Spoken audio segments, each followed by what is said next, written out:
नमस्कार. मी विशाल जाधव, गट विकास अधिकारी पंचायत समिती मंडणगड येथे असतो. आयुष्यमान भारत कार्ड म्हणजेच शासनाची आयुष्यमान भारत प्रधानमंत्री जन आरोग्य योजना हे या योजनेअंतर्गत सध्या आयुष्यमान भारत गोल्डन कार्ड काढणं सध्या इथे रत्नागिरी जिल्ह्यामध्ये सुरू आहे. आणि ह्याचे फायदे असे आहेत, की प्रत्येक प्रत्येक कुटुंबाला 5 लाखापर्यंत आरोग्य विमा ह्याच्यामध्ये देण्यात येतो.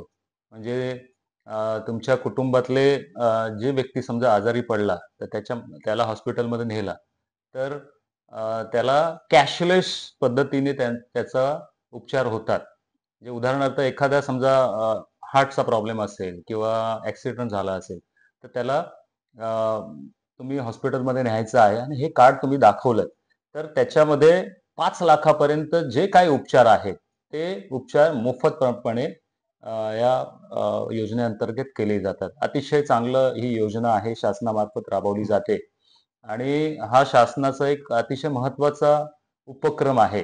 याच्यामध्ये सगळ्यांसाठी हे कार्ड आहे. म्हणजे सगळ्यांसाठी म्हणजे ज्यांचे केशरी किंवा पांढरे रेशन कार्ड असतील, तर त्यांच्यासाठी सुद्धा ही योजना अतिशय चांगली आहे. माझं स्वतःचं इथे पांढरं रेशन कार्ड आहे. तरी सुद्धा मी हे आयुष्यमान भारत कार्ड इथे काढलेलं आहे. हं. तर सगळ्यांसाठी ही योजना आहे. तरी सगळ्यांना माझी विनंती आहे, की प्रत्येकाने हे कार्ड आपल्या घरी किंवा फॅमिलीसाठी हे प्रत्येकाने काढून घ्यावं, अशी सगळ्यांना मी विनंती करतो. नमस्कार, मी डॉक्टर अभिषेक गावंडे, तालुका आरोग्य अधिकारी मंडणगड. आज आपण माननीय गट विकास अधिकारी साहेबांना भारत प्रधानमंत्री जन आरोग्य योजनेअंतर्गत आयुष्यमान कार्ड काढण्याची जी मोहीम जी आहे ती सुरुवात केलेली आहे आणि या कार्डाचे फायदे जे आहेत ते साहेबांनी सांगितलेलं आहे. आता हे कार्ड कसे काढायचे, तर त्या अनुषंगाने आपण प्रत्येक ग्रामपंचायतमध्ये आपले कर्मचारी जे आहेत नेमलेले आहेत, डेटा एंट्री ऑपरेटर आहेत, आपले उपकेंद्र आहेत, तिथले जे आशा स्वयंसेविका आहेत, समुदाय आरोग्य अधिकारी आहे, अंगणवाडी सेविका आहेत, बचत गटाचे जे कर्मचारी आहेत, त्यांच्या मार्फत हे कार्ड काढण्याची मोहीम जी आपण आता मंडणगड तालुक्यामध्ये सुरू केलेली आहे. आणि या अनुषंगाने मी सांगू इच्छितो की या कार्डसाठी आपल्याला सर्वप्रथम अपडेटेड रेशन कार्ड ते एक लागेल. ई-केवायसी आपल्याला करायची आहे. यासाठी आपल्याला आधार कार्ड, मोबाईल लिंक आधार कार्ड एक लागेल आणि त्या लाभार्थींची जी यादी आहे ती आपण ई-केवायसी केल्यानंतर तो कार्ड आपल्याला जनरेट करता येतो. त्या कार्डाचे लाभ जे आहेत किंवा फायदे जे आहेत ते साहेबांनी सांगितलेले आहेत. प्रत्येकाने 5 लाखापर्यंत जे विमा आहे ते पूर्ण कुटुंबासाठी आहे. कुठलेही आजार जे असतील त्याच्यामध्ये मला वाटते 560 जे आजार आहेत ते कव्हर झालेले आहेत आणि आपल्या रत्नागिरी जिल्ह्यामध्ये 15 खाजगी रुग्णालय त्याच्यामध्ये आपण संलग्न केलेलं आहे, जेणेकरून नागरिकांना प्रत्येक जे आजारासाठी आपल्याला तिथे मोफत उपचार किंवा कॅशलेस जे आपण उपचार म्हणतो ते आपल्याला घेता येईल. तर सर्वांनी या कार्डचा लाभ घ्यावा. सर्वांनी आपले कार्ड जे आहे ते काढून घ्यावे. धन्यवाद. नमस्कार. काही गोष्टी थोड्याशा किचकट असतात, त्या थोड्याशा सांगाव्याशा वाटतात.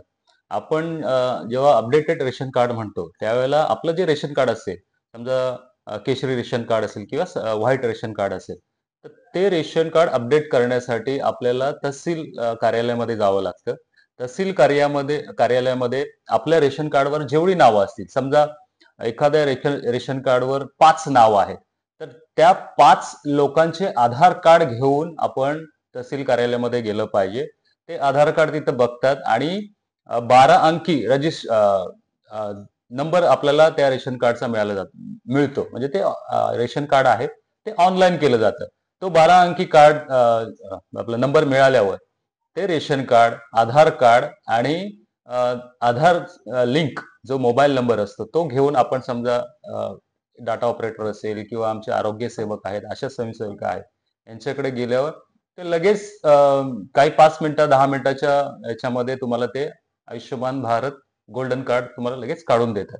ह्याच्यामध्ये एक आणि दुसरं पण आहे, समजा तुमच्या रेशन कार्डवर 5 व्यक्ती असतील, तर त्या 5ही व्यक्तींना हे कार्ड मिळतं.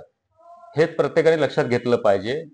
जरी ते कुटुंब एक असेल, तरी त्या 5ही कुटुंबातल्या व्यक्तींनी ते आयुष्यमान भारत कार्ड काढून घेणं अतिशय आवश्यक आहे. म्हणजे प्रत्येकाला समजा 5 व्यक्ती असतील, तर प्रत्येकाला असं कार्ड दिलं जातं. तर त्याप्रमाणे सगळ्यांनी हे कार्ड काढून घ्यावं, सगळ्यांना मी विनंती करतो.